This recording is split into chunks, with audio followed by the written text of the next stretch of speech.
Então, mais uma vez estamos no nosso ciclo de palestras, de seminários, no caso, do programa de pós-graduação em Química. Hoje nós temos uma convidada muito, muito especial, a doutora Mayara Klibuk Uchiyama, e ela está trazendo para nós um assunto bem, bem interessante. Para quem não conhece a doutora Mayara, ela é formada em Ciências Moleculares, é também formada em Química pela USP de São Paulo.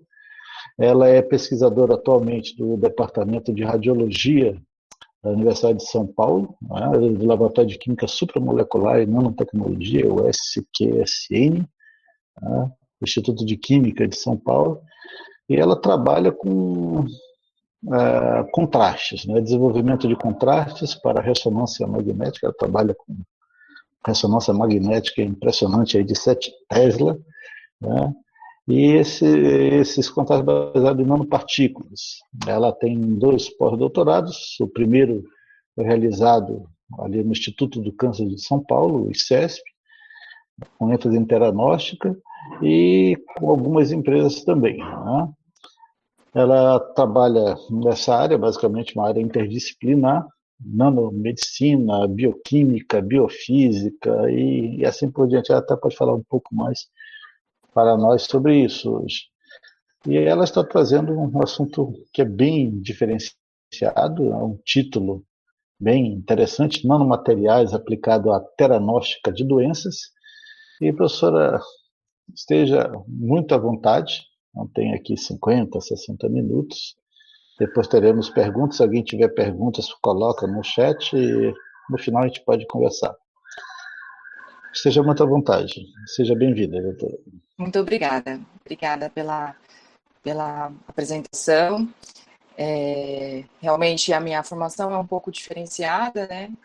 Eu comecei na física, inclusive, mas acabei mudando por esse curso Ciências Moleculares, né? Que é um curso que o objetivo é formar cientistas com formação multidisciplinar, né?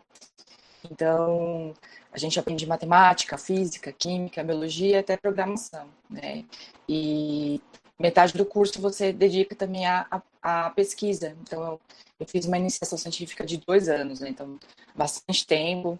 E foi onde eu comecei nesse mundo da nanotecnologia, né? Que me encantou bastante. Então, eu estou desde 2006 nessa área de nanotecnologia, né? E no meu doutorado eu comecei a dar um enfoque um pouco mais biológico, né? Não só químico, né? Comecei bastante com uma parte química, mas a partir do momento que eu tive, né, os meus nanobioconjugados, meus nanomateriais sintetizados, eu me interessei para fazer aplicações na área médica, né? Então eu comecei com isso. E de lá para cá, só tenho feito essa parte mais biológica, né? Então, meu conhecimento em biologia aumentou bastante nesses últimos anos, principalmente nos meus pós-docs, né? Então, vamos começar aqui com a apresentação.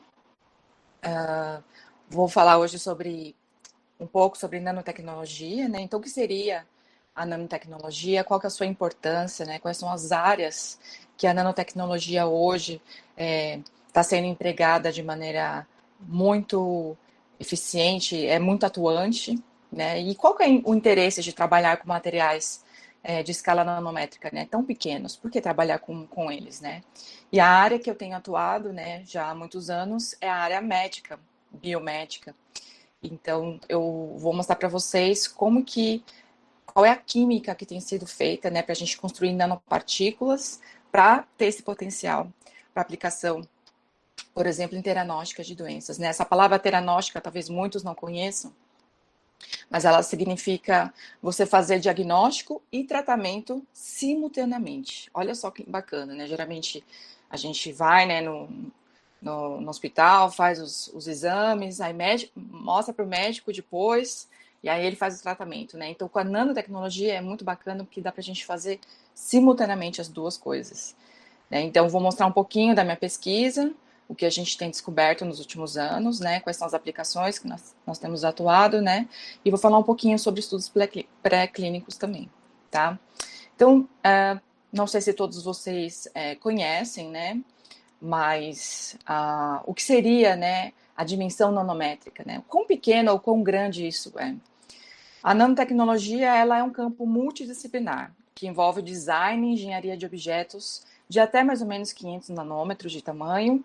Na área médica, a gente costuma trabalhar até no máximo 200 nanômetros, por uma questão de, né, por exemplo, se você faz uma administração endovenosa, você não pode injetar alguma coisa muito grande, porque você pode acabar entupindo uma veia, né? Então, a ideia é trabalhar com materiais realmente bastante pequenos.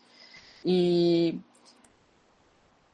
essa figura é uma figura bastante tradicional, né, nessa área, quando a gente faz a parte introdutória do que seria a nanotecnologia, né, a dimensão nanométrica. Então, uma folha de papel que tem mais ou menos, aqui está tudo em nanômetros, né, então 100 mil nanômetros, ou seria 0,1 milímetros, né, então é bem fininho. Aí o fio de cabelo vai diminuindo, então as células têm 10 micrômetros ou 10 mil nanômetros. Então, as nanopartículas, elas estão nessa dimensão aqui, de 5 nanômetros, onde nós temos dendrímeros. As proteínas estão nessa faixa de 5 nanômetros, seja hemoglobina, albumina, anticorpos. Os nanotubos, né, eles variam bastante de tamanho, depende do arranjo, né, que ele é sintetizado, mas ele pode variar de 2 a 50 nanômetros. Né, os vírus, né, hoje o coronavírus, ele tem em torno de 50 a 100 nanômetros, existem vírus maiores. E aí a gente pode ir descendo ainda mais essa escala. E nós temos, por exemplo, as moléculas. As moléculas são da ordem de 1 nanômetro. Os átomos, né, de 0,2, 0,1, né, o átomo de hidrogênio tem 0,1 nanômetros. Um angstrom, né, realmente muito pequeno. O angstrom é 10 vezes menor do que 1 nanômetro, né? Então, se você pensar nas nanopartículas, que elas estão nessa dimensão aqui, de 5 a 50, a 100 nanômetros, por exemplo, uma nanopartícula de ouro, né, ela é totalmente maciça, ela é composta, né, dentro, fora, por uma liga metálica, né, de ouro. A nossa, que tem 20 nanômetros de diâmetro, ela tem em torno de 100 mil átomos de ouro, né? Então, 100 mil átomos de ouro é pequeno ou é grande? Depende. Em relação às moléculas, as nanopartículas são muito grandes, porque as moléculas são pequenas, né? Os átomos são muito pequenos, e são arranjos, né, de átomos. Enquanto que nas nanopartículas a gente tem dezenas de milhares, centenas de milhares. Então ela é bem grande. Mas do ponto de vista biológico, por exemplo, né, como eu mostrei, a célula tem 10 micrômetros. Né, o micrômetro é 1000 vezes maior do que o nanômetro. Então, para a biologia, a nanopartícula é muito pequena. Né? Aí aqui eu tenho uma foto, só para vocês terem uma ideia. Então, vocês imaginando aqui uma célula, né? A gente tem as organelas, né? Temos um núcleo aqui com o DNA. E aqui onde eu estou apontando, essa bolinha azul aqui embaixo, ela é uma nanopartícula. Então, a nanopartícula, em relação a uma célula, de fato, é muito pequena. Né? E uma coisa muito interessante, porque quem estuda bioquímica sabe que a vida acontece através das biomoléculas, né? Do DNA, do RNA, das proteínas. E essas moléculas, elas são da dimensão nanométrica, né? Então, isso é algo muito interessante, né? Você trabalhar com nanopartículas. A gente tem percebido ao longo desses anos que a comunicação entre as nanopartículas e a célula, ela é muito mais facilitada em relação, por exemplo, a moléculas. Né? Então, a célula percebe muito mais a presença da nanopartícula do que moléculas pequenas, do que drogas. A gente tem, por exemplo, demonstrado no nosso laboratório que a gente consegue levar drogas, quando você ancora drogas na superfície dessa nanopartícula, você consegue levar muito mais drogas do que se fosse a droga sozinha, né? A pessoa toma o medicamento, né? Aí cai na corrente sanguínea até chegar na célula-alvo. A gente consegue, né, dessa maneira, chega poucas moléculas, né, da droga dentro da célula. Já a nanopartícula, por ela ter esse reconhecimento maior com a célula, pela célula perceber com essa facilidade que a nanopartícula está ali do lado de fora, ela acaba fagocitando, né, endocitando essas nanopartículas e levando várias drogas junto com ela, né? Então, esse que é o X da questão da nanopartícula. Por isso que é interessante trabalhar com materiais dessa dimensão, né? Outras coisas muito interessantes é um aspecto mais físico e químico, né, de trabalhar com coisas tão pequenas. Então, quando você tem um material macroscópico, né, visível, grande, a olho nu, que a gente enxerga, comparado com nanomateriais que não são observáveis a olho nu, muitas propriedades acabam sendo, elas mudam, né, porque quando você começa a diminuir o tamanho do material, você sai do regime clássico, né, de física clássica e acaba indo para uma física que começa a ser quântica. Então, propriedades físicas e químicas começam a mudar muito, é muito interessante. Então, por exemplo, mecânicas, você pode ganhar maior resistência, menos peso, né? Então, você consegue usar um material nanoestruturado que tem mais resistência do que ele quando ele está, né, macroscópico, mas ao mesmo tempo ele também é mais leve. Então isso é muito interessante, né? A gente sabe que fibras de carbono, né, de nanotubo de carbono tem essa característica, por exemplo. A parte ótica, então, é incrível. Você consegue mudar a cor do material, você interage com a luz de uma maneira diferente, e por isso também as cores são diferentes, né? Vou mostrar um exemplo de nanopartículas de ouro, que é um exemplo bem clássico nessa área. A parte elétrica muda muito, então existem materiais que acabam conduzindo com muito mais facilidade e rapidez quando você faz essa diminuição do tamanho. A parte magnética também, então você consegue aumentar o momento magnético. Surge uma nova propriedade chamada superparamagnetismo, né, que a gente, né, pela química clássica, a gente fala que paramagnetismo, né, são átomos que têm elétrons que são desemparelhados, né, na última camada, e quando ele tem essa propriedade, ele é paramagnético, né, é uma propriedade intrínseca do átomo. Mas quando você combina vários desses átomos que são paramagnéticos num nanomaterial, uma nanopartícula, você acaba criando esse fenômeno de superparamagnetismo. Inclusive, eu vou mostrar alguns resultados, né, alguns trabalhos que a gente tem feito com nanopartículas superparamagnéticas. É muito interessante, né? E uma coisa legal desse superparamagnetismo é que é intrínseco do paramagnetismo também, que diferentemente de um material que é ferromagnético, o material que é ferromagnético, ele é permanentemente magnético. Então, ele é como se ele fosse um ímã por si só. O paramagnético, não. Ele não tem campo magnético por si só. Mas ele se magnetiza na presença de um campo magnético externo. Então, a nanopartícula super paramagnética, ela não é intrinsecamente magnética. Mas na hora que você aproxima o ímã, aí ela se magnetiza. Isso é muito interessante. E isso também é o pulo do gato, vamos dizer assim, para fazer a aplicação dessa nanopartícula como contraste na ressonância magnética por imagem. Porque a ressonância magnética por imagem, não sei se vocês sabem, né, o princípio, mas existe um campo magnético muito forte, né, na máquina. Né? Então, quando a pessoa está entrando dentro daquele túnel, ela está sob a presença de um campo magnético muito forte. Né? Inclusive, a ressonância magnética que eu tenho trabalhado lá na Faculdade de Medicina da USP, a gente tem a máquina com o maior campo magnético da América Latina, que chega a 7 Tesla. Para vocês terem noção, um campo de 7 Tesla, ele conseguiria puxar 50 carros. Sabe aquele imã que a gente vê nos filmes americanos, né, que puxam os carros? Seria um imã tão forte que poderia puxar 50 carros ao mesmo tempo. Então é muito forte 7 Tesla, né? E ainda está em fase de teste, não existe em nenhum hospital, né? Existem outras máquinas 7 Tesla ao redor do mundo, são poucas.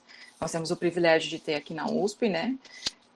Mas ela ainda não está sendo usada para os pacientes, né? Porque ainda precisa ser estudada a parte de segurança, né? Enfim. E a reatividade química, também voltando agora porque trabalhar com materiais tão pequenos, né? É que a reatividade química também muda. Como você tem quando você diminui, né, o material, se você tem uma mesma massa, imagina se você pegar Vamos lá, vamos pensar 1 grama de ouro puro, né? Um cubinho. Então, ele tem uma certa área superficial, aquele cubo. Corta na metade. Na hora que você corta na metade, vão aparecer 2 faces que originalmente naquele cubinho não tinham, certo? Então, cada vez mais que você vai quebrando esse material, até chegar nessa dimensão nanométrica, a área superficial é gigantesca. Vocês não têm ideia. A gente calcula a área superficial de poucas gramas de material, chega às vezes a quilômetros quadrados. Dependendo do material, chega a quilômetros quadrados. Principalmente se esse material ele tem poros internamente também, menores do que a própria nanopartícula, né? Então, a área superficial é gigantesca. Então, a área também de catalisadores é uma área que tem crescido muito com nanopartículas, porque você tem uma área muito grande, né? Então, trabalhar com materiais nanométricos existem inúmeras aplicações. A nanopartícula de ouro, ela tem uma propriedade muito interessante, que só acontece quando o ouro atinge essa dimensão nanométrica, né? Então, os elétrons livres, né, porque o ouro ali está fazendo uma ligação metálica, né? Então, a gente tem aqueles elétrons livres. Como esses elétrons estão confinados num espaço que é nanométrico, e a luz visível, a gente sabe, né, que está na ordem de 400 e 500 nanômetros, né? O campo elétrico da luz, da radiação eletromagnética, consegue interagir com os elétrons livres dessa nanopartícula de ouro.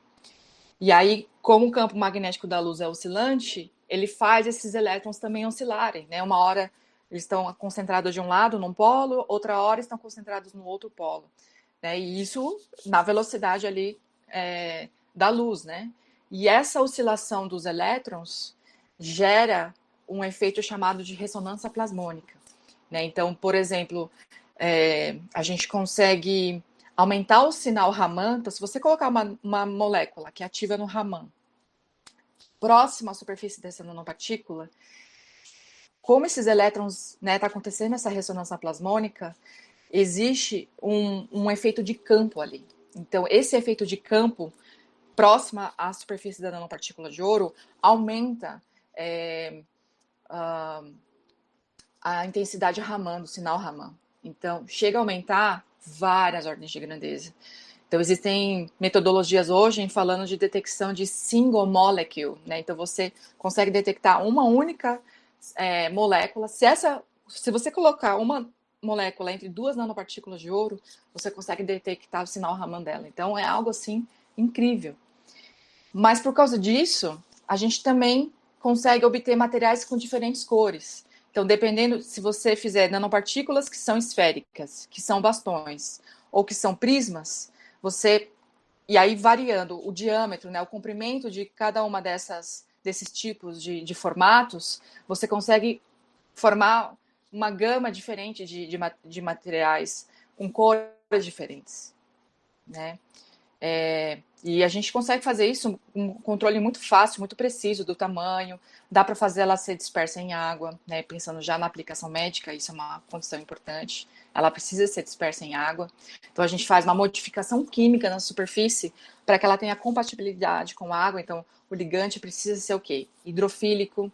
Então, são esses mecanismos que a gente tem utilizado para fazer a aplicação mais biológica, né? O ouro também, ela tem uma facilidade de conjugação com biomoléculas, né? A gente sabe pela química de coordenação que o ouro, ele acaba se coordenando, né, com tióis, com aminas, um pouquinho com carboxilatos. Então, moléculas que têm esses tipos de grupos químicos, a gente consegue interagir com a nanopartícula e acaba ancorando essas moléculas na superfície da nanopartícula. Então, essa é a química que a gente tem utilizado. E o ouro, ele tem mostrado uma biocompatibilidade boa, uma baixa toxicidade, né? Ainda precisa investigar mais isso, mas tanto que antigamente se usava próteses de ouro, né? Então a gente sabe que o ouro também é mais inerte, né? Aqui tem uma microscopia de células, né? Então, que eu gosto muito, aqui são células de câncer de colo de útero, né? Que é a HeLa. E a gente tratou por 24 horas essas células de câncer com nanopartícula de ouro. E esse câncer, essas células acabaram fagocitando, endocitando essas nanopartículas entrarem. Então, esses pontinhos brilhantes que vocês estão vendo aqui são nanopartículas de ouro. Então, já que o câncer acaba comendo as nanopartículas, isso pode ser uma boa estratégia, não pode ser? Para matar, para fazer diagnóstico, né? Outro exemplo bem famoso na área da nanotecnologia é o carbono, né? Na natureza a gente encontra na forma de diamantes, de grafite, né? O diamante, essa estrutura totalmente cristalina aqui, extremamente estável, né? Enquanto a grafite são lamelas, onde então o grafite ele é esfoliável, né? Mas na lamela existe uma alta estabilidade, né?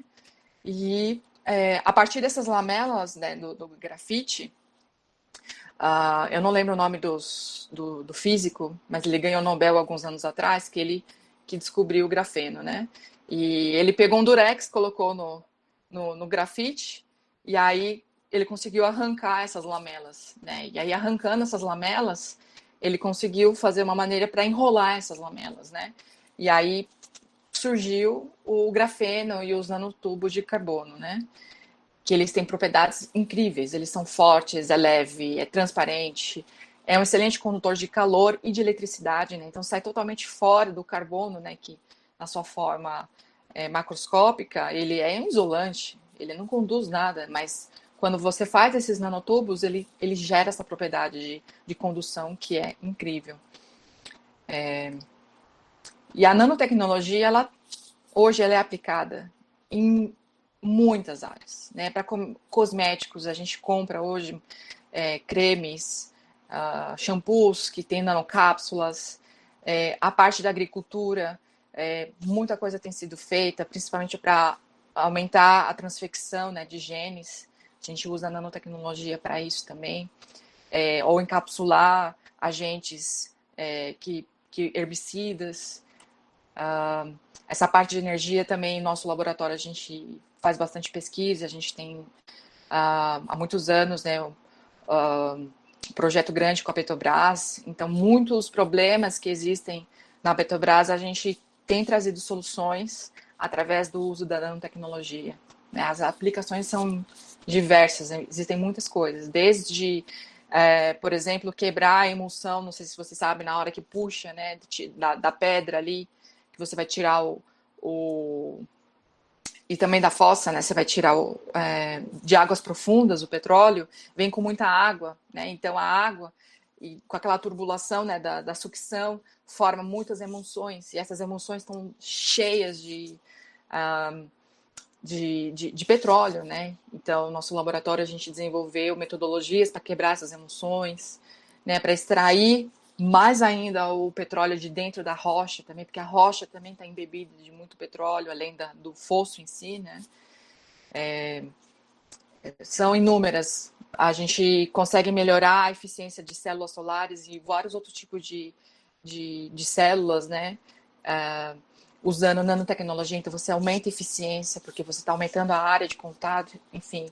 Materiais, então, nossa, é um universo, né? Eu poderia ficar aqui um tempão falando sobre as aplicações para novos materiais nanoestruturados, meio ambiente também, de recuperar, essa parte de fazer a limpeza do meio ambiente, nanopartículas são muito usadas para isso, é muito fácil você desenvolver tecnologias com isso, e a medicina, né?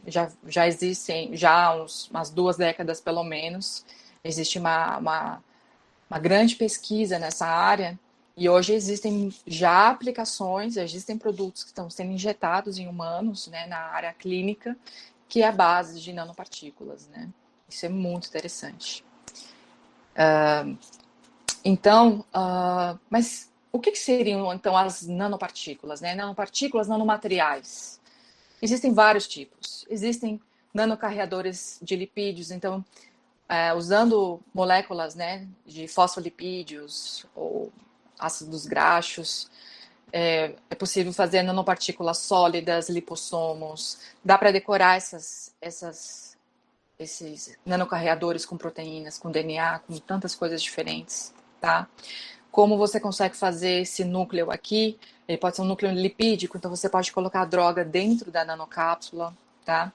Essa é uma estratégia que tem sido muito utilizada. Existem também nanocarreadores que são feitos de polímeros, Aí os polímeros são N, né? Existem muitos diferentes. Tem sido utilizado muitos polímeros que são biocompatíveis, biodegradáveis. Então, o próprio corpo tem maquinaria para tentar lixiviar, né, desfazer essa nanopartícula. E elas têm se mostrado muito elas não apresentam toxicidade. Então, isso é muito interessante, trabalhar com essas nanopartículas que são poliméricas. A minha área de aplicação está mais nessas nanopartículas que são inorgânicas, então elas são feitas de metais e óxidos metálicos. No nosso laboratório, a gente brinca que a gente consegue, acho que metade da tabela periódica, a gente já fez algum tipo da parte metálica, né? A gente já fez algum tipo de nanomaterial, né? E essas nanopartículas, elas têm essa propriedade, principalmente, de ser um núcleo, né? É um núcleo sólido. Então, os metais, os óxidos metálicos, eles são de dentro para fora totalmente preenchidos, né? Então, diferentemente, né, dos lipídios, que eu falei que a parte interna você pode colocar drogas, nas inorgânicas você não coloca na parte interna. Você tem que trabalhar com a superfície. Então, aí é pura química, né? Muita química para você ancorar as moléculas que você deseja para fazer as aplicações. Tem gente usando também vírus, porque o vírus é uma nanopartícula naturalmente, né, encontrada, e a gente consegue fazer vírus no laboratório. Então, tem gente que está inativando o vírus e modificando ele para que ele também tenha esse potencial, né, de entrega, de levar drogas, né, usar a própria inteligência da maquinaria do vírus para tentar fazer o tratamento de doenças. E uma área também que tem crescido, que são os bioconjugados de drogas. Então, você parte de próprias biomoléculas, né, macromoléculas. Então, você usa o anticorpo e modifica o anticorpo com moléculas. Você pega uma albumina, que é a proteína mais abundante do sangue, e também modifica ela para fazer algum tipo de aplicação, né? Então, isso também tem crescido bastante nos últimos anos. E por que então a gente consegue fazer a teranóstica de doenças com nanopartículas? Então, a gente teria esse core aqui, que seria o core, né? É o centro, né? Que seria da nanopartícula inorgânica. E esse centro, esse core, ele serve como se fosse uma plataforma de multifuncionalização. Então, se você sabe química, teoricamente você consegue grudar na superfície o que você quiser. Então, a gente tem colocado anticorpos, pode colocar moléculas que são fluorescentes, moléculas que tem. Você coloca algum radionuclídeo que está quelado, então você coloca esse quelado na superfície da nanopartícula, enzimas, nanotubos, DNA, aptâmeros, outros tipos de marcadores moleculares de células. Não existe limite. O limite é a sua imaginação e a sua capacidade de tentar ligar quimicamente uma molécula na superfície. E aí, como a gente consegue ligar várias coisas diferentes na superfície da nanopartícula, a gente, por exemplo, pode fazer um anticorpo que reconhece, por exemplo, vamos mostrar. Não, eu vou mostrar mais para frente, tá? Mas você pode usar o anticorpo que vai reconhecer, por exemplo, um tumor. Então, ele vai levar a nanopartícula até o tumor. E aí, como a nanopartícula tem uma propriedade que ela pode ser usada, por exemplo, como contraste na ressonância, ou outro tipo de técnica de imagem, você já faz o diagnóstico ali do câncer. Mas você consegue colocar uma droga. A nanopartícula não foi até o câncer? Eu não mostrei para vocês que as células do câncer adoram comer as nanopartículas? Então, a sua nanopartícula, você coloca uma droga na superfície. E aí, uma droga, por exemplo, aquelas drogas que o pessoal usa, que faz os tratamentos, né, para quem tem câncer, que são drogas os quimioterápicos, né, eles são drogas extremamente tóxicas, né, são venenos. Então, a gente consegue colocar essas drogas na superfície da nanopartícula e levar junto. E aí você já vai e mata o câncer. Então, são estratégias desse tipo que têm revolucionado a medicina. Só que essa parte da superfície da nanopartícula, ela é muito importante, muito. Eu diria que fazer a síntese da nanopartícula, claro, pode ser um desafio, dependendo do que você quer sintetizar. Mas a parte que é o gatilho, que é mais importante para fazer a aplicação biológica, está na superfície. O que você tem recoberto? Da maneira como você recobre, você pode aumentar a estabilidade coloidal dela, evitar a agregação. Você pode aumentar a incorporação. Então, por exemplo, a gente mostrou num trabalho nosso que se a gente coloca açúcar Gente, câncer adora açúcar. Então, a gente colocou açúcar na superfície da nanopartícula e as células do câncer captaram muito, muito mais a nanopartícula pelo fato dela estar com esse açúcar na superfície. Porque o tumor precisa crescer, se dividir, ele precisa de energia para isso. E a gente sabe que o açúcar é energia, né? Você pode controlar também a biodistribuição. Você sabe que quando você toma um remédio, né, ele vai passar para o estômago, o intestino vai ser absorvido, vai passar para o sangue, e no sangue ele vai espalhar. E só uma parte vai chegar na célula-alvo e vai fazer o tratamento, né? Então, se você está com uma dor nas costas, a dor é nas costas. Você está tendo um processo inflamatório de dor nas costas. Mas na hora que você toma um anti-inflamatório, ele vai espalhar pelo corpo todo. Só falam que é menos de 5% da droga que você ingeriu que chega no sítio-alvo, né? Nas costas, ali, para tratar a inflamação. Será que com nanopartícula a gente não pode aumentar essa retenção? Pode, porque como eu falei, a gente consegue colocar moléculas que são alvo, né? O termo em inglês é targeting. A gente consegue fazer o targeting, essa entrega direcionada para o alvo usando moléculas específicas naquele alvo. A gente consegue também controlar a toxicidade e a biocompatibilidade. Então, se você tem um núcleo que pode ser um pouco mais tóxico, né? Um material um pouco mais, talvez um metal pesado, por exemplo, tem gente que tem usado metais pesados, mas tem mostrado que eles não são tóxicos porque você faz um recobrimento tão eficiente que o corpo não consegue enxergar o núcleo ali metálico. E aí, da maneira que ele entrou no corpo, teve a sua ação e ele é eliminado pela urina, por exemplo. E aí ele não causa nenhum dano. Então você consegue, inclusive, modular a toxicidade fazendo esse recobrimento na superfície, né? E você pode causar um estímulo, né? Se você colocar uma molécula que tem algum estímulo na célula, você pode brincar de ativar as células de alguma maneira, para tentar, por exemplo, a gente sabe que no tumor existem células que estão, as células imunológicas, né? Que dá de defesa do corpo. O câncer, ele confunde essas células e essas células param de atacar o tumor. Olha só o que o tumor faz, ele tem essa capacidade de confundir as células do sistema imunológico, né?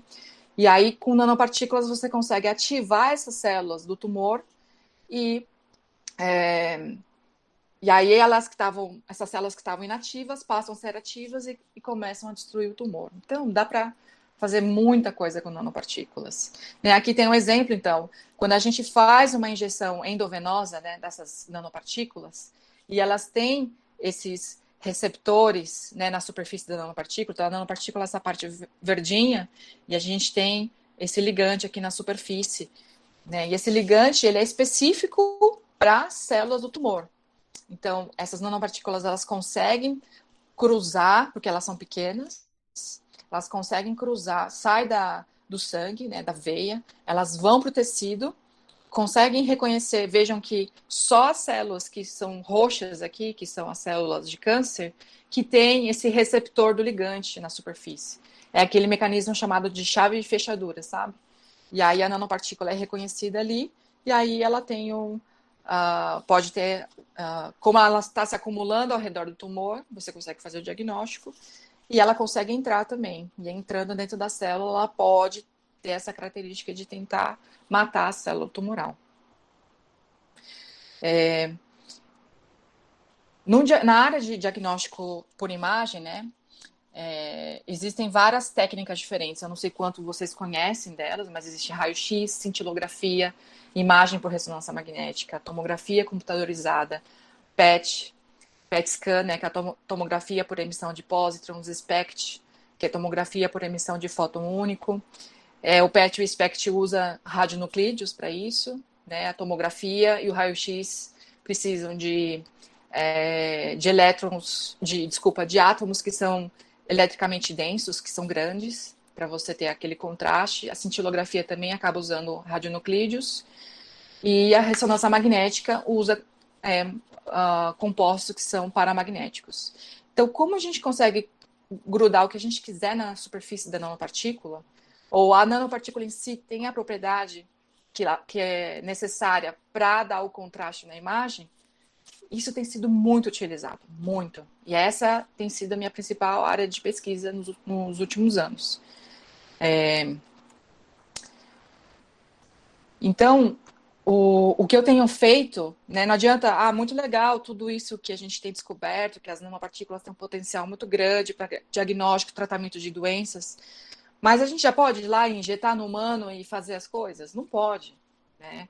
Então, a gente primeiro precisa fazer na universidade o que é chamado de estudos pré-clínicos. E os estudos pré-clínicos começam. Aqui embaixo a gente tem uma revisão do que seria isso, né? Então a gente começa com células. Então na célula, né, a gente fazendo cultivo celular no laboratório, a gente avalia a viabilidade celular, avalia se a nanopartícula está induzindo inflamação, se está induzindo genotoxicidade, né? Se está gerando um estresse oxidativo. A gente faz todos esses testes. Mostrou que não tem nada disso, que ela não está sendo agressiva para as células, aí a gente vai para o estudo in vivo, que é com animais. Então, o meu projeto atual hoje, né, eu sou pesquisadora da Faculdade de Medicina, né, na parte de radiologia, eu tenho feito esses estudos pré-clínicos em animais. Então, a gente injeta, né, na veia do animal o contraste, e aí a gente analisa o sangue, analisa os órgãos, né, a gente avalia isso ao longo do tempo, a gente avalia variando a concentração, para saber se ela é segura, se ela está tendo o efeito necessário, né? Por exemplo, no meu caso, será que ela está dando um contraste suficiente, né, para lá na imagem da ressonância? Será que a gente tem um contraste bacana, né? Qual que é o range seguro de dose? Será que eu posso passar dessa dose? Será que não?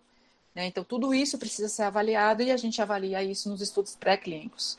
A gente está finalizando esses estudos pré-clínicos e daqui a um tempo a gente vai iniciar os estudos que é chamado clínicos, que é o que está acontecendo hoje com a vacina do corona, né? Por isso que demora, porque você precisa estudar, existem várias fases, existem 4 fases dos estudos clínicos com humanos, né?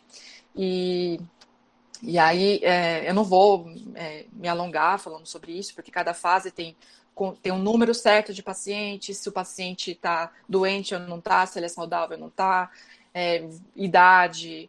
Então, cada fase, né, você vai avaliar parâmetros diferentes dessa droga e um dia a gente gostaria que, claro, né, que o nosso material que a gente desenvolveu pudesse ser comercial e a gente pudesse ajudar tantas pessoas, né, usando as nanopartículas como contraste, né. Mas vocês sabem que esses estudos clínicos demoram até, às vezes, 10 anos, né? Então é um caminho muito longo para se percorrer. É um desafio muito grande, com certeza, né? Então aqui eu vou mostrar para vocês o que eu comecei no meu doutorado, né, a fazer. Então eu sintetizei nanopartículas de ouro e eu conjuguei, comecei ligando primeiro o anticorpo inteiro, né?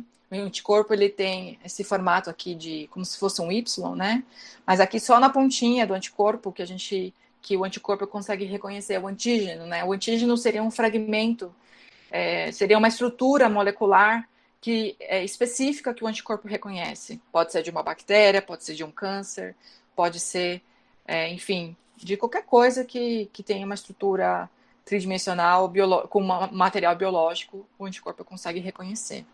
Então, no começo a gente absorvia, né, esse anticorpo, naturalmente, por ele apresentar vários grupos químicos diferentes, o anticorpo naturalmente liga na superfície do ouro, né?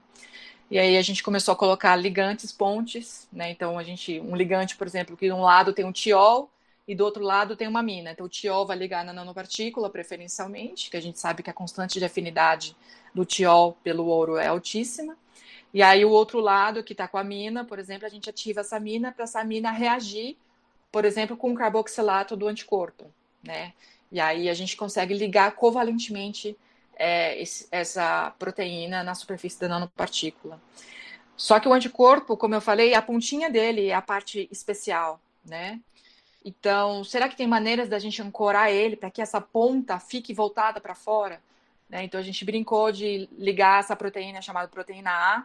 Então, a gente ligou primeiro a proteína A e a proteína A, ela tem especificidade pela porção final do anticorpo, né? Essa porção final que a gente chama de FC, né? E aí o anticorpo ele se ancora dessa maneira mais organizada, né? Mais de maneira a você maximizar a exposição do anticorpo para que ele possa reconhecer o antígeno, né? E aí também brincamos de cortar o anticorpo em fragmentos e ligar pedaços menores. E, inclusive, a gente descobriu que esses anticorpos com fragmentos menores, eles dão uma sensibilidade maior ao método. Já vou mostrar para vocês. Então, aqui do lado esquerdo a gente tem a microscopia eletrônica dessas nanopartículas. Elas têm em torno de 15 a 20 nanômetros, mais ou menos, de diâmetro, né? Aqui está o espectro de absorção, né, dessas nanopartículas e seus conjugados. E a gente está mostrando aqui, essa aqui é a banda plasmônica de absorção, que eu expliquei para vocês previamente, né? E como elas estão praticamente sobrepostas, a gente mostra que essa conjugação não está induzindo agregação dessas nanopartículas, porque quando a gente agrega, o espectro ele vai tendo um deslocamento batocrômico, né? Ele vai indo para a região mais mais região do vermelho, né? E aí elas começam a agregar. Isso é indicativo também do efeito plasmônico, né? Então a gente consegue até ter esse controle de qualidade tirando o espectro, né? E aqui é um resultado bastante interessante que eu mostrei no final do meu doutorado. Então, quando eu coloquei esse fragmento chamado de FAB'2 e também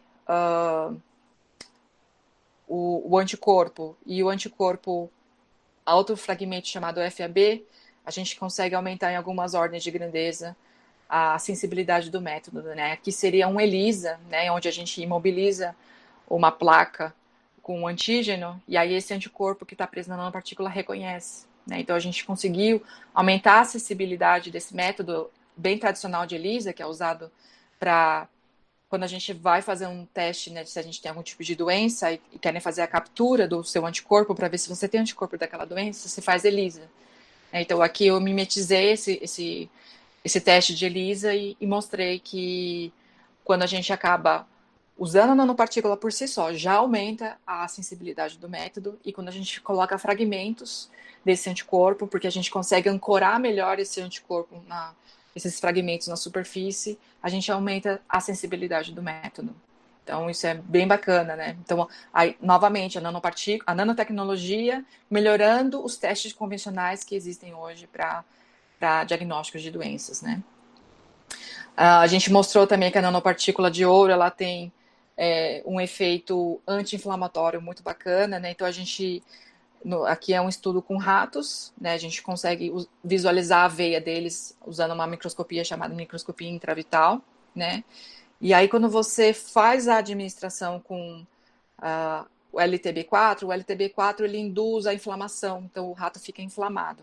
E aí, quando o rato fica inflamado, vocês conseguem ver que tem umas bolinhas aqui dentro da veia? Isso aqui é uma veia, né? Essa coisa vermelha aqui é uma veia. E aqui essas bolinhas que são menos vermelhas, redondinhas, são os leucócitos. Então, quando você trata com LTB4, os leucócitos começam a aderir na superfície do vaso, começam a migrar para o tecido adjacente, né? É assim que funciona a resposta inflamatória, né? Mas quando a gente trata previamente esse rato com nanopartículas de ouro, ele inibe essa formação. Então, ele tem um potencial anti-inflamatório muito bacana, né? Então, dá para se usar a nanopartícula de ouro pensando em alguma droga com efeito anti-inflamatório também. Isso é muito bacana. Também temos muitos trabalhos com nanopartículas super paramagnéticas de óxido de ferro, né? Essas nanopartículas a gente mostrou que elas são feitas de magnetita, né? Então, pelo difatograma de raio-x, a gente consegue ver o pico específico da magnetita em 35,7 graus.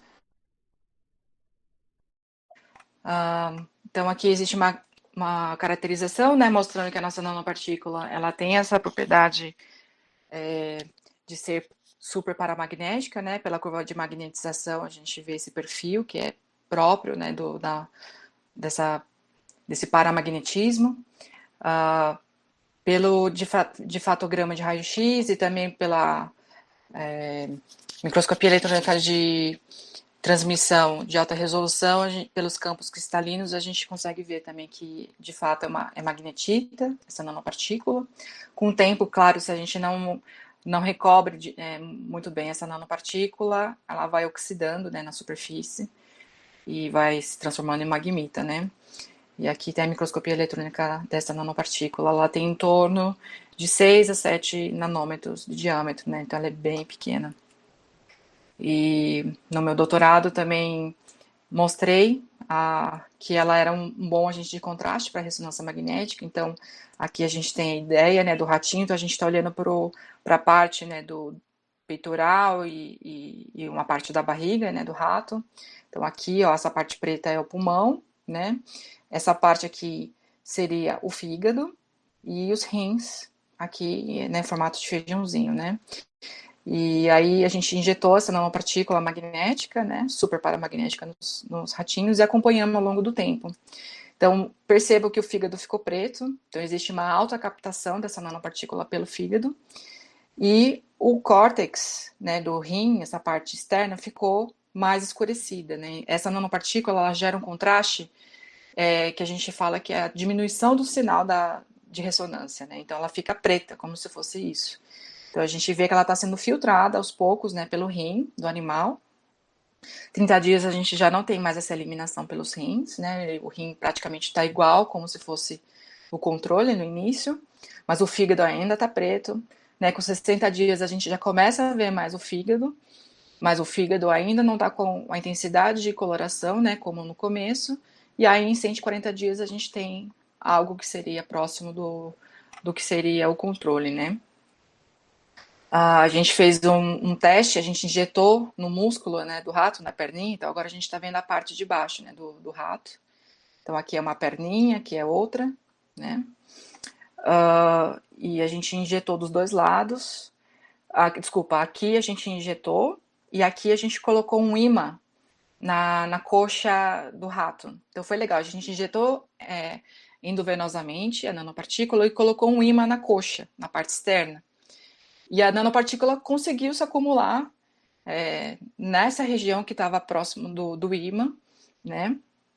E então a gente consegue também, inclusive, usar essa propriedade magnética da nanopartícula para ser um target. Então, se você tem por exemplo, um tumor mais externo, se você coloca o ímã, a gente consegue forçar o acúmulo dessa nanopartícula no tumor usando essa estratégia, muito bacana, né? E a gente acompanhou isso ao longo do tempo também, e aos poucos vai sendo eliminada pelo organismo.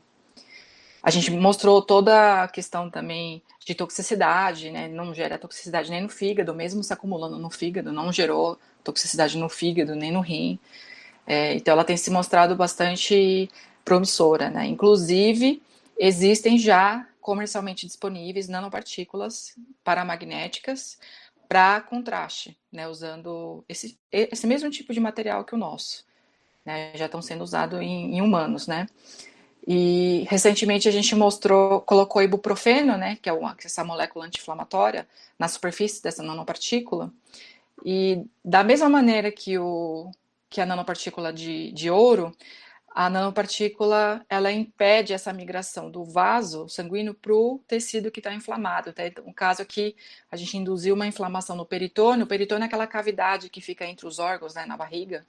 Então, a gente induziu uma inflamação no peritônio e a gente mostrou que a nossa nanopartícula sozinha, sem ibuprofeno, já consegue inibir essa migração das células para o peritônio, né? Mostrando esse potencial. E quando a gente coloca o ibuprofeno na superfície, a gente induz mais ainda esse potencial anti-inflamatório, né? Só que agora eu tenho trabalhado com uma nanopartícula diferente, porque essa questão do contraste ser escuro, os médicos, né, quem trabalha com isso no dia a dia, né, laudando os pacientes, eles não gostam dessa ideia de você da imagem ficar preta, né, porque preto é perda de sinal, né, e isso faz com que você fique em dúvida para analisar muitas estruturas, né. Então, o contraste que é usado hoje na ressonância, comercialmente, é o gadolínio, né? A gente sabe que o gadolínio, na tabela periódica, é o átomo que mais tem elétrons desemparelhados, né? No caso, tem 7 elétrons desemparelhados no orbital F, né?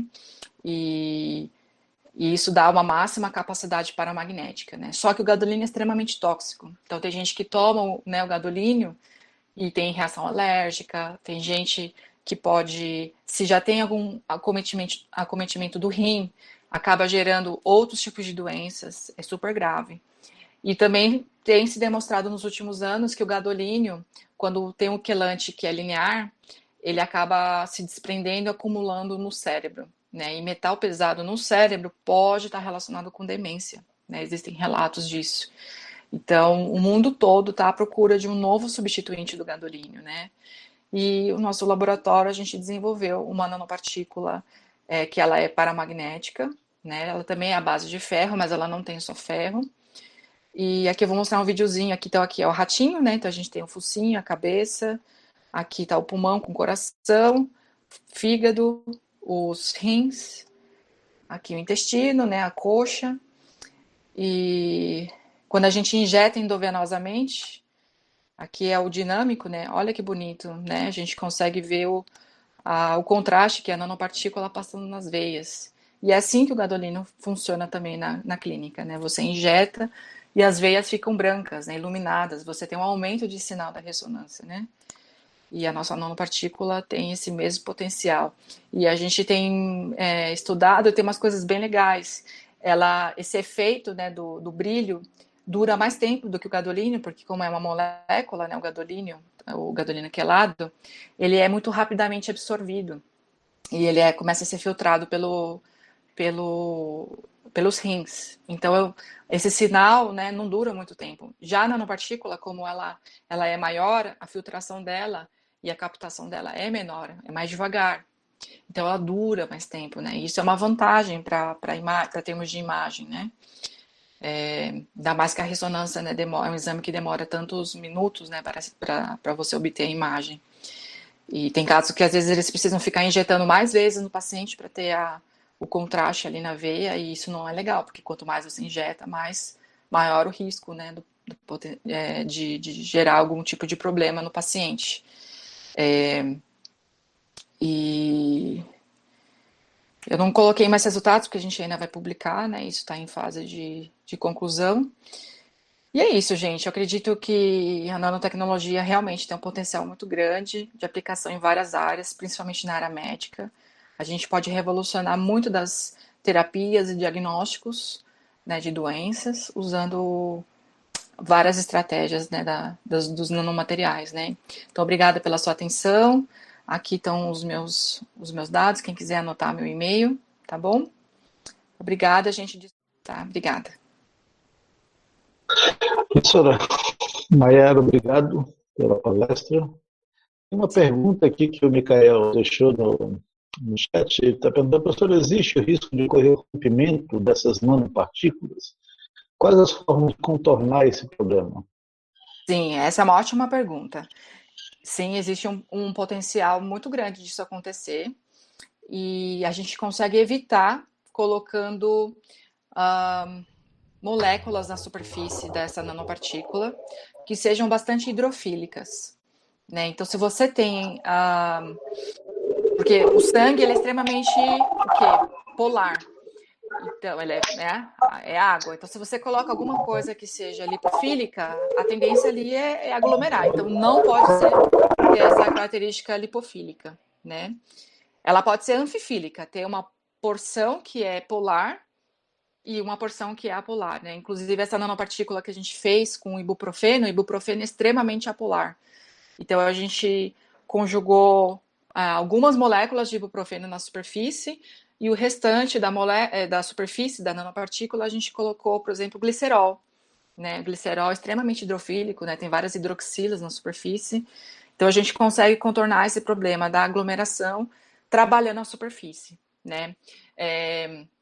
O melhor ainda seria colocar polímeros, né? Então, existem vários polímeros biocompatíveis à base de açúcares que melhoram ainda mais essa estabilidade coloidal da nanopartícula.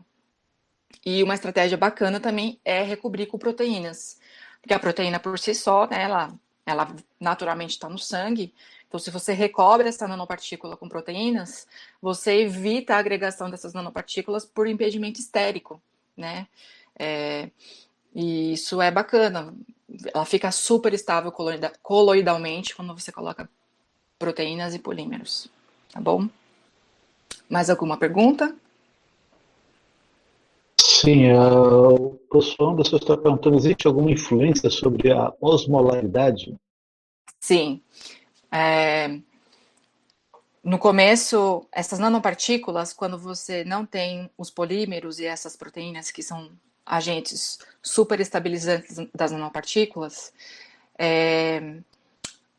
quando você não tem isso, você tem moléculas pequenas, que é o nosso caso, elas são mais instáveis na presença de sal, né? Então, o sal ele pode induzir a agregação dessas nanopartículas.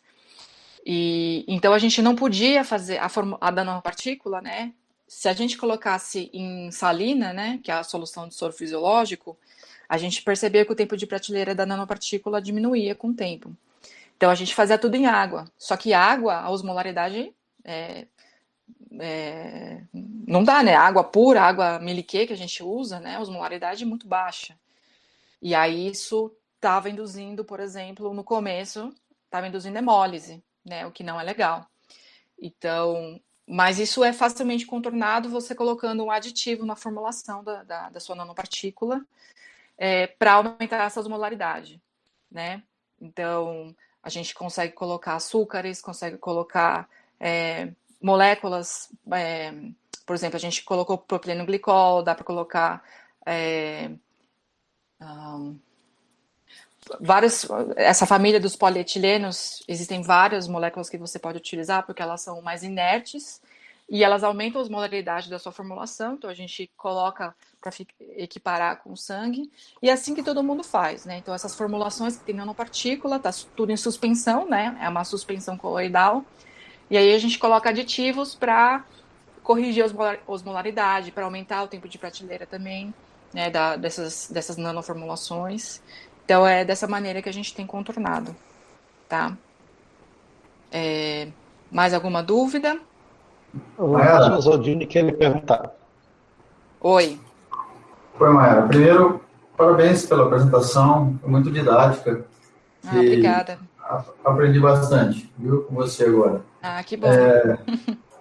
Que Muito honra. bonito o trabalho de vocês, muito bonito mesmo o trabalho de vocês. Agora, eu vi um foco bastante experimental, né? Então, a minha primeira dúvida é saber se tem alguém fazendo alguma modelagem molecular, algum trabalho em sílico, né? Você certamente mostrou alguns resultados in vitro, né? Em vivo, sim, né? Ex vivo, talvez, não sei se vocês fazem alguma coisa também, mas eu queria saber se tem alguma coisa em sílico, fazendo modelagem, né, molecular. Existe sim bastante pesquisadores, né, trabalhando nessa área. Não é a minha área, não é meu forte, eu não vou saber dar muitos exemplos em relação a isso, mas eu sei que, por exemplo, no meu doutorado, né, que já aconteceu há muitos anos atrás, estava se iniciando maneiras de tentar adaptar os softwares que eram utilizados para moléculas usando nanopartículas, né? Então eles tentavam colocar simular como se fosse clusters, né? Então clusters grandes né, no caso, por exemplo, de nanopartículas de ouro, eu sei que eles faziam isso. Então, é claro que a nossa nanopartícula de ouro ela é muito grande, ela é muito maior do que um cluster, né, que tem algumas dezenas, né, de átomos, mas estava servindo para fazer essa modelagem, para tentar prever como que as moléculas estavam ligando na superfície dessa nanopartícula, né? Existe... Não, na verdade, eu estava perguntando se vocês, no seu grupo, estavam com alguma colaboração, entendeu? Nesse sentido, fazendo... Eu sei que existem os trabalhos, como você mesmo está falando, né? Desculpa. Fazendo simulações, isso que você está falando, a gente conhece como simulações coarse-grained, né? São simulações mais de grande porte. Isso. Mas, assim, o que eu queria saber, eu vou te dar um exemplo, por exemplo, você falou de complexar, de funcionalizar, vou chamar assim, né? Não sei se esse é o nome exato, mas funcionalizar as partículas com anticorpos, né, na superfície, não é isso? Sim. E a gente, por exemplo, aqui a gente tem trabalhado alguns anos, desde 2015, 2016, a gente tem trabalhado nessa linha de modelagem de anticorpos, né? A gente tem que bacana! Nossa! Tem uma pesquisa, inclusive, a parte experimental também, aqui na Fiocruz, aqui em Pernambuco, né? Tem uma colaboração experimental, trabalhando nessa área de imunologia, e nós fizemos um trabalho em 2016 com vacinologia reversa, né? Que é basicamente a aplicação dos métodos in silico, método de modelagem molecular, para desenvolvimento vacinal, fazendo a modelagem dos candidatos a epítopos, né? Sim. Tinha, bacana, nossa. acreditando que eles podiam ter esse potencial, e mapeamos e depois fizemos o ensaio, né? Compramos lá os peptídeos, mandamos sintetizar e confirmamos que eles realmente tinham potencial. A gente tem mapeado em sílico, né? Isso é chamado de vacinologia reversa, são estratégias que a indústria farmacêutica usa para acelerar o processo de desenvolvimento vacinal, né? Sim. E agora, atualmente, mais recentemente, nós estamos trabalhando mais justamente na modelagem dos sistemas antígeno-anticorpo, né? Mais focado em diagnóstico agora, mas também nessas moléculas dessa natureza relacionadas ao sistema imune. Sim. Então, por isso que eu estou te perguntando, se vocês têm alguém fazendo modelagem dessas coisas que vocês não temos. Aí, não temos e adoraríamos, nossa, tentar fazer esse tipo de modelagem, porque, inclusive, essa pergunta, né, como que o anticorpo está interagindo com a nanopartícula, a gente não sabe responder, já faz 10 anos que a gente faz essa pergunta e a gente não conseguiu ainda responder, né, porque, inclusive, não existe nenhum tipo de microscopia que a gente consiga ver isso, né, a gente até tentou no LN Nano, no CNPEM, né, fazer criotem, para tentar ver se a gente conseguia congelar a proteína, né, e ver a proteína na superfície da nanopartícula, mas não deu certo. Então a gente ainda não consegue responder isso, né, como que o anticorpo estaria interagindo com a nanopartícula, né, porque como o anticorpo ele tem muitos resíduos, né, de aminoácidos que poderiam potencialmente reagir com a nanopartícula, a gente acredita, teoricamente, que o anticorpo pode estar ligado de várias maneiras diferentes na superfície da nanopartícula, né? Mas até hoje a gente não sabe dizer como, né? Então, se você quiser um dia conversar com a gente sobre isso, nossa, adoraríamos, com certeza. Legal, a gente pode começar sobre isso, né? Eu não quero abusar do tempo, mas tem outras pessoas que talvez queiram fazer perguntas. Mas deixa eu fazer uma última aqui. Claro. Você falou, deu vários exemplos, né, alguns dos seus trabalhos, só fiquei curioso de saber se tem algum desses trabalhos, algum desses produtos que está indo para a fase, deve ter alguns que estão mais avançados na fase pré-clínica, talvez tenha alguns que vocês estão pensando já em ir para a clínica, fizeram alguma parceria para fazer algum estudo clínico. Eu sei que isso é um desafio enorme, monumental, levar um produto desse para estudo clínico, né? Mas existe essa perspectiva já no seu grupo? Sim, esse último o último slide, que é o ratinho com aquele contraste que deu contraste positivo, sim, esse a gente já está numa fase mais avançada dos estudos pré-clínicos, agudos, falta fazer ainda o crônico, né?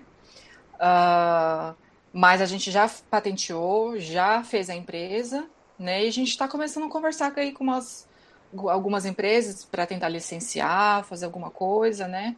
Porque realmente, para fazer a parte clínica, a gente precisa de uma empresa, né? Uma indústria muito grande, com dinheiro para financiar isso, porque os estudos clínicos são muito caros, né?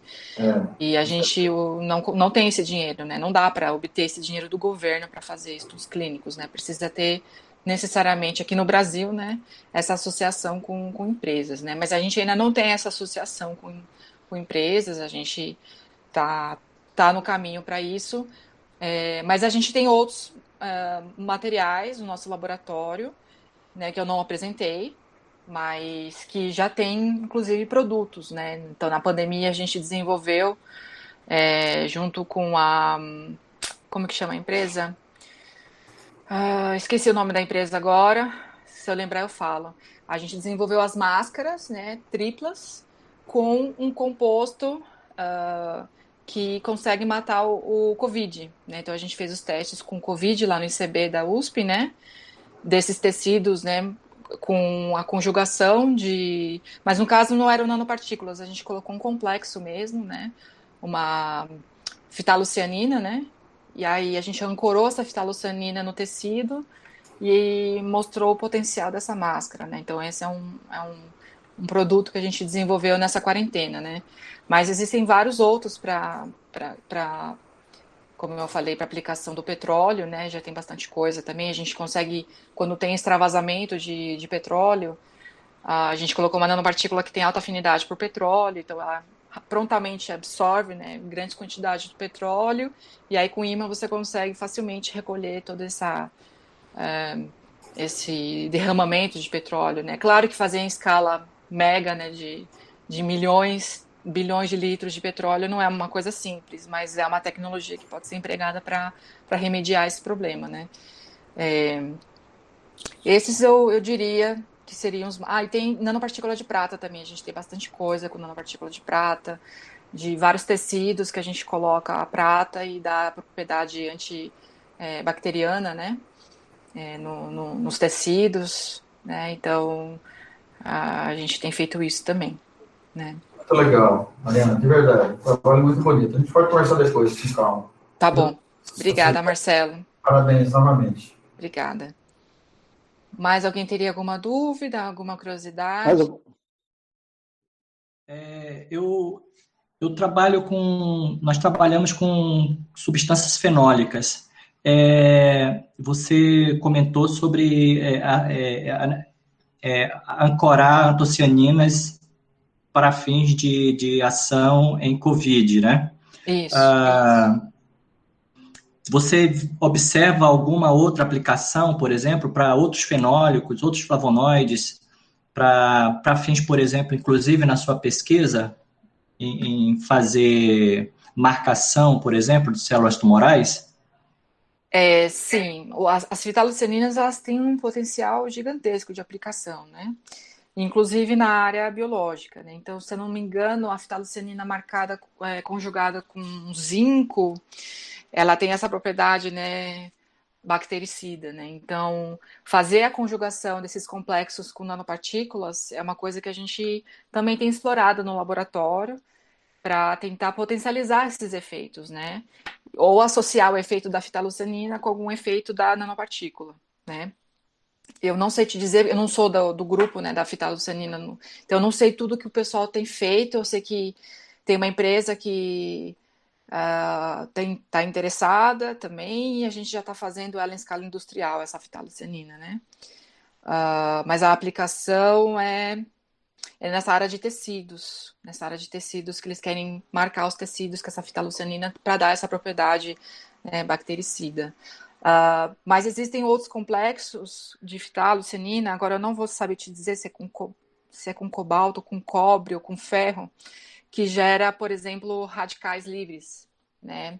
Então, para terapia fotodinâmica, isso é uma coisa que dá para ser explorada, é uma coisa que a gente já tem pensado em fazer isso, mas ainda não colocamos a mão na massa, né? Então, dependendo do metal que a gente coloca na fitalo, a gente tem propriedades biológicas diferentes, né? Então, a gente pode explorar isso, né? Não sei se você sabe o que seria a terapia fotodinâmica, mas também é uma metodologia, por exemplo, para câncer, né? Só que aí você tem que colocar a luz. Você tem que colocar a luz até o câncer, então o câncer vai absorver essa nanopartícula com a fitalo, e aí você colocando luz nesse câncer, uma luz, né, onde essa fitalo absorve e gera os radicais livres. E aí esses radicais livres, eles acabam matando, né, as células tumorais. Então são várias estratégias diferentes que a gente pode abordar, né? Eu não sou muito dessa área, então eu não consigo te dar muitos exemplos. São esses que vieram na minha cabeça no momento. Tá bom? Mas tem sim, muita coisa. Muita coisa. Ok, muito obrigado, professora. De nada. Ok. Mais alguma pergunta? Professor Kelson. Anderson, qualquer coisa a gente pode conversar um pouco sobre fitalucianinas. Aí, opa, diga, Karen, pode falar. Bom dia. Eu queria agradecer a participação da professora, da apresentação dela, foi muito boa. Obrigada. Eu gostei muito, principalmente porque eu trabalho com essas partículas que você falou, né, que você trabalha aí, e eu gostaria de saber rapidamente, assim, para não me estender muito, se você já trabalhou com partículas fotoluminescentes. Sim. Eu ia colocar, mas acabou não dando tempo de pegar todos os dados, né? Mas a gente tem trabalhado com Quantum Dots também, inclusive, não sei se vocês viram que uma pessoa aqui com nome estranho entrou, o Zahid é meu colaborador, e ele faz Quantum Dots, né? Então a gente tem estudado a toxicidade desses Quantum Dots. Por enquanto a gente só tem feito a parte em células, né? Mas a ideia é fazer imageamento com esses Quantum Dots, porque eles são extremamente fluorescentes, né? Eu não sei se vocês conhecem um pouco da propriedade dos Quantum Dots, mas eles não sofrem, né, aquele quenching, né, de fluorescência, como acontece com os fluorófilos moleculares, né? E eles resistem, né, por muito mais tempo, né, à degradação e tudo mais. Então, eles são muito estáveis quimicamente, coloidalmente também, só que eles podem ser um pouco mais tóxicos, porque eles usam alguns metais pesados, como cádmio, né? Então, a estratégia tem sido fazendo core shell, né? Então, a gente faz um shell, uma camada, por exemplo, de sulfeto de zinco, ou outras moléculas, outros compostos, né, que são mais biologicamente compatíveis. E aí a gente coloca ligantes na superfície que são polares, né, hidrofílicos, e aí a gente tem testado isso nas células, né? E as células ficam extremamente fluorescentes, é muito bonito as imagens que a gente obtém. E essa fluorescência, ela dura por muito tempo, é muito bacana. Então, os Quantum Dots é uma coisa que a gente trabalha no nosso laboratório também. Agora, outros tipos de... A gente tem ancorado algumas moléculas orgânicas fluorescentes na superfície da nanopartícula. Mas existem umas estratégias diferentes, porque as nanopartículas metálicas, elas têm uma propriedade de sequestrar... Sequestrar não, elas modificam o estado de excitação da molécula que é fluorescente. E aí muitas moléculas fluorescentes deixam de florescer, né? Então, se você liga a molécula direto na nanopartícula, ela deixa de florescer. Mas quando você coloca um espaçador, então é isso que a gente tem estudado também. A gente coloca espaçadores e aí a gente percebe que quanto mais distante esse espaçador, né? Quanto maior esse espaçador, maior é a fluorescência. Então, a gente tem usado desse tipo de estratégia também para fluorescência. Legal. Obrigada, professora. É que eu trabalhei com óxido de zinco, Quantum Dots, no legal. meu doutorado, já faz um tempo. E agora eu estou retomando aí os estudos nessa parte legal. antimicrobiana e luminescente. Então, de repente, a gente pode até entrar em contato aí para fazer as partes clínicas, porque, na verdade, a gente aqui na química só faz a síntese, né? Depois os testes ficam com o pessoal aí da medicina, da farmácia. Isso. Então, é interessante essa interação. Né? Eu vou ficar com o seu contato, então, para a gente conversar depois. Isso, aí me manda o seu paper, seu artigo, a gente vai conversando. Bom? Tá bom, então. Obrigada, professora. Imagina. Opa, que bom. Interações são sempre bom. Sim. É sempre muito bom. Mayara, eu quero agradecer a sua presença. Eu que agradeço. Obrigado. Tá bom. Obrigado pela participação. Nos vemos na próxima semana. Professora Mayara, mais uma vez, muito obrigado. Obrigada a vocês, gente, pela oportunidade única. Eu gosto muito de apresentar essas coisas, mostrar o que a gente tem feito e divulgar o que seria a nanotecnologia, porque é uma coisa importante, né? E muitas pessoas às vezes têm medo, né, dessas nanopartículas. Como as pessoas têm medo de transgênicos, também têm medo de nanopartículas para injetar, né, nas pessoas, tudo. Então, acho que a gente tem que fazer uma divulgação e mostrar, mas precisa estudar também e se confirmar que elas, de fato, não são tóxicas e não têm efeitos colaterais graves, né? Então, acho que isso é uma coisa muito importante.